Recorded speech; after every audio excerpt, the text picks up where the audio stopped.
I took the last 2 weeks to go through every single paddle I have in my collection and really analyze for you which paddles really are the top 5 in 2024. I've been on the court almost every single day with a comical stack of paddles, playing a ton of pickleball, and these are the results. So without further ado, let's dink straight into it. Coming in at number 5, we have the entire Ronbus FX series of paddles.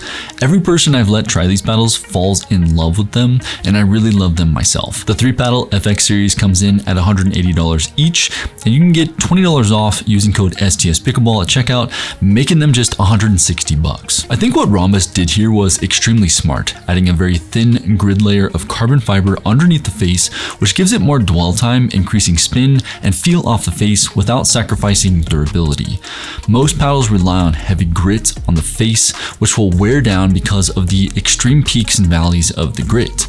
But Ronbus uses a tighter, flatter weave on the surface of the FX paddles, coupled with solid dwell time equals a durable paddle that will maintain high spin numbers for a very long period of time. I was having a really hard time picking my favorite of the bunch, so I decided to just put this 3-paddle series together as number 5 on this list. The R2 wide-bodied version has the largest sweet spot and the most control. The R3 has the highest power but the smallest sweet spot, and the R1 has a solid sweet spot with solid power and a touch more control than the R3. And coming in at number 4, we have the Paddletek TKO-CX 12.7mm. This paddle is awesome. Top tier power, it's a Gen 1 paddle, so it won't delaminate or core crush on you, so it's extremely durable. The Paddletek TKO-CX 12.7mm comes in at a price of $230, and you can take 10% off by using the link in the description down below, making it $207. Initially, I thought I loved the 14.3mm version, but after analyzing it further and playtesting all of them a bunch recently, the CX 12.7mm is the clear standout here. Tons of power, a nice feel off the face, a super long handle for two-handed backhands, and when I say power, I mean just some major power. This would be my top pick for someone who liked the feel of the Gen 3 Yola paddles before all of that drama unfolded. The CX 12.7mm isn't as powerful as the Gen 3 Yolas, but it's up there and you don't have to worry about durability or quality control issues, which is nice. Coming in at number 3, we have the Spartus Apollo. The Apollo comes in at a price of $130, and you can get 10% off using code STSPickleball, as always, making the Apollo just $117. This paddle was hyped even from the very beginning. The first wide-body 100% Kevlar paddle. Everyone was wondering what this one would feel like. For me, personally, I thought it was going to be a bit too plush, given that Kevlar seems to make everything feel a touch more plush in comparison to raw carbon fiber, but it actually has a ton of pop and is more of an all-court paddle leaning control, I would say. It does everything well and has absolutely top tier spin at 2318 RPM. It's the highest spinning paddle in my database, beating out the Volair Mach 2 Forza 16mm by just 4 RPM.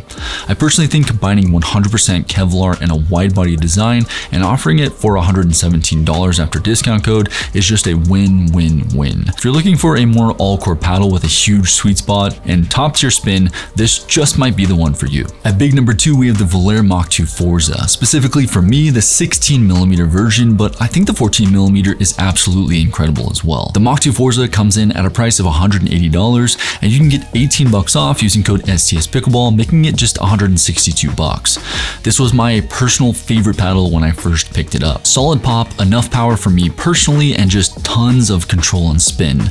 I feel like I just can't mess up a shot with this paddle.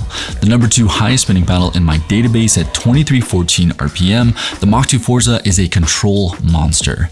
My drops, resets, and dinks these last couple weeks playing with this paddle made me wonder why I ever even put it down.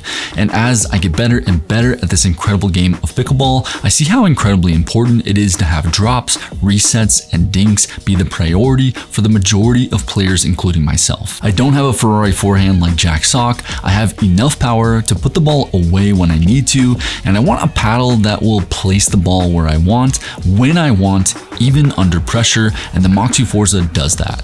I can't say enough good things about this paddle. But that leads us into the number 1 spot, the number 1 paddle of 2024. I'm sure you're wondering how I beat out the other 4 paddles in this list after I spoke so highly of them. Well, the number 1 paddle of 2024 is the Honolulu J2K. I also love the J3K and the J7K, but the J2K is my #1 pick right now for 2024 and also my #1 recommendation when people ask me what paddle they should buy. The J2K comes in at a price of $155 and you can take 20 bucks off using code STS Pickleball, making the paddle just 135 bucks. And you might be wondering, how much do I take into consideration price when making a list like this? Price is a priority for sure, but ultimately, if it's not also the #1 performing paddle right now, it's not going to make the cut, and the J2K makes the cut. A beautiful hybrid shape, wonderful control, top tier spin, 100% Kevlar, and with all court characteristics, this paddle basically has it all, or at least what most people would want or need in the current climate of pickleball. The J2K isn't going to wow you with power, that's not the goal here. And to be quite honest, there is far too much emphasis on power right now in pickleball and not nearly enough emphasis on shot placement and control. I know power is fun, but ultimately if you can't get the trajectory and distance perfect on your drops, dinks, and resets, or in the midcourt in transition, you're just plain screwed. You have to, literally you have to, be able to nail down those shots and be able to perform them under pressure if you want to scale in pickleball, and paddles like the J2K and the Mach 2 Forza really open the door for most people consistency-wise. It's a premium experience at a great price and has what you need to really get good and consistent at this amazing game we all love so darn much. If you want to see my review for the best pickleball machine that literally leveled up my game like crazy, click here. Subscribe to always be in the know. Have a freaking wonderful day, and I'll see you in the next one. Peace.